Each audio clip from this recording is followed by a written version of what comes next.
안녕하세요. 김정혜TV의 김정혜 목사입니다. 우리는 부활절에 이곳에 왔다. 그날 사망의 철장을 깨쳐버리신 주님께서 이 백성들을 묶고 있는 결박을 푸시고 그들을 하나님의 자녀로서의 빛과 자유로 인도하시길. 알렌이 다져놓았던 선교의 길을 따라서 두 사람의 선교사가 역사적인 발걸음을 시작합니다.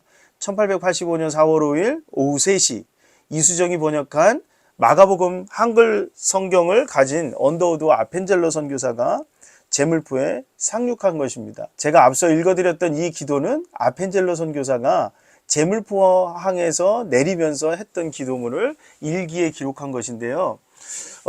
두 사람 언더우드와 아펜젤러의 이야기를 해보도록 하겠습니다. 언더우드는 1859년 7월 19일 날 영국 런던에서 태어났습니다. 존 언더우드의 사남으로 출생했는데요. 부친이 사업에 실패하면서 1872년 미국으로 이민을 가게 됩니다.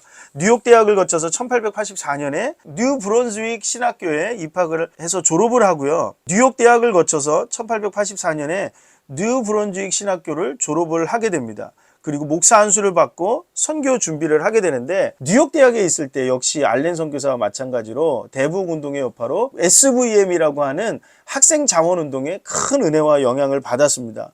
그리고 선교 준비를 위해서 의학 수업을 받았고요. 여러 언어를 익히기도 했습니다. 원래는 인도 선교에 대한 뜻을 품고 있었고 비전을 가지고 있었는데 미국 북장로교회에서 선교사로 나가려고 했던 언더우드에게 한국 선교사로 파송하기를 제안합니다. 이것은 누구에 의해서 이루어진 일이냐면 이수정이 미국 장로교회에 보냈던 선교사를 보내달라고 하는 요청이 미국 북장로교회에서 받아들여져서 그래서 선발하게 된 선교사가 바로 언더우드였다라고 하는 거죠. 제물포에 들어온 이후로 한국에서의 시작은 원래 알렌 선교사가 사역했던 제중원, 광해원이 제중원으로 바뀌었는데요.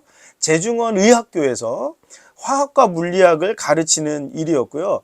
제중원 교사의 신분으로 한국에 올 수 있었던 언더우드는 1886년 5월 11일 날 한 명의 고아를 데리고 우리나라에서 처음으로 고아원 사업을 시작했습니다. 이후에 여러 명의 고아들을 데리고 재우기도 하고 입히기도 하고 가르치고 했는데요. 이게 영신학교가 되어지고 이게 나중에 경신학교로 발전하게 됩니다. 그리고 이 고아들 중에는 세문안교회 장로였고 임시정부에서 그리고 해방공간에서 중요한 역할을 했던 김규식 장로 같은 분들이 이 고아원 출신으로 알려져 있습니다. 1887년 1차 전도여행에서 송도, 소래, 평양, 의주 등을 탐방했고요. 같은 해 한국 최초의 장로교 조직교회였던 정동장로교회, 지금의 세문안교회를 설립하게 됩니다.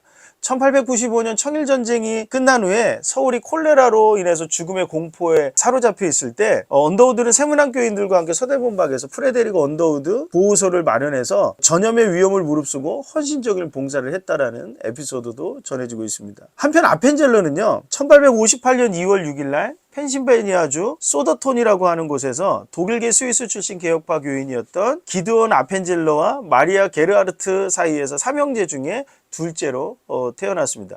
1876년 10월 1일 장로교회에서 연 부흥회에서 부흥사 풀턴의 설교를 듣던 중에 회심을 경험했고요.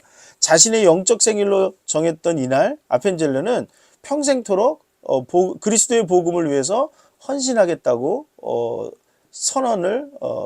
서원을 하게 됩니다.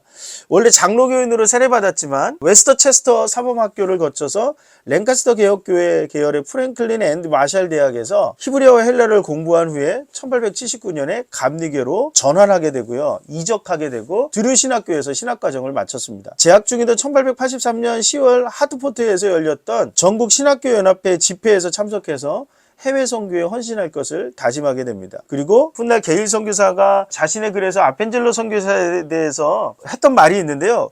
아펜젤러 선교사가 장로교를 떠난 이유가 장로교에서는 마음껏 할렐루야를 외칠 수 없었기 때문이라고 하기도 했다고 전해지고 있습니다.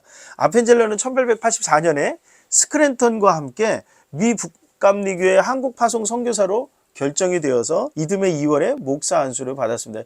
요 과정이 좀 있는데요. 이 북감리교회는 가우처라고 하는 목사님에 의해서 민영익이 미국에 사절단으로 갔을 때 가우처 목사님이 대륙횡단 열차를 같이 타고 민영이과 같이 가면서 한국에 대해서 접하게 되고, 가우처 목사님이 한국의 선교를 감리교 본부에 요청을 하고, 그래서 선교비를 내놓고 그렇게 해서 미국 감리교회가 선교사를 뽑게 되는데, 그 첫 번째로 여기에 선발된 인원이 바로 아펜젤러와 스크랜턴이었던 거죠. 원래 아펜젤러의 처음 목표는 지난 시간에 알렌을 하면서 제가 말씀드렸지만, 복음만을 전하는 선교사는 아직 조선에 들어갈 수 없어요. 어떤 사람만 들어갈 수 있냐면 의료 선교라든가 교육 선교, 학교를 운영할 수 있는 그런 선교사들만 들어갈 수가 있었는데, 아펜젤러는 어떤 것을 목표로 했냐면 교육 활동을 통해서 선교 사업을 하겠다라고 하는 마음을 가지고 있었습니다. 그래서 입국한 해에 학생 2명을 시작해서 1886년 8월 3일 날 고종으로부터 배제학당의 교명을 하사받아서 체계적인 교육을 실시할 수 있게 됩니다. 이 배제학당은 원래 유경공원을 이어받아서 영어를 가르치는 학당으로 설립을 윤허한 건데요. 아펜젤러는 배제학당에서 성경만을 가르친, 영어하고 산수만 가르친 것이 아니라 성경도 가르치고 미국과 영국의 역사도 가르쳤다라고 전해지고 있습니다. 1887년부터 한국선교부 감리사가 되면서 학교병원 복음전파의 재반 사업을 아펜젤러가 관장하게 되고요. 언더우드가 세문안교회를 설립할 때 아펜젤러도 한옥집을 구입해서 임시예배당으로 사용하다가 1897년 12월 26일에 정동제일교회 설립 봉헌식을 거행하고 지방전도 여행을 다니고 선교부 설치와 치리조직, 신학교육의 실시, 할 수 있는 신학교육의 실시 등으로 한국 감리교회의 기반을 다져놓는 역할을 했던 사람이 바로 아펜젤러였습니다. 여러분, 이 언더우드와 아펜젤러가 들어오면서 특히 스크랜턴도 마찬가지인데요. 본격적으로 장로교와 감리교 선교사들, 이들에게는 교파 의식은 없었는데 이들이 본격적으로 선교의 문을 시작했다라고 하는 겁니다.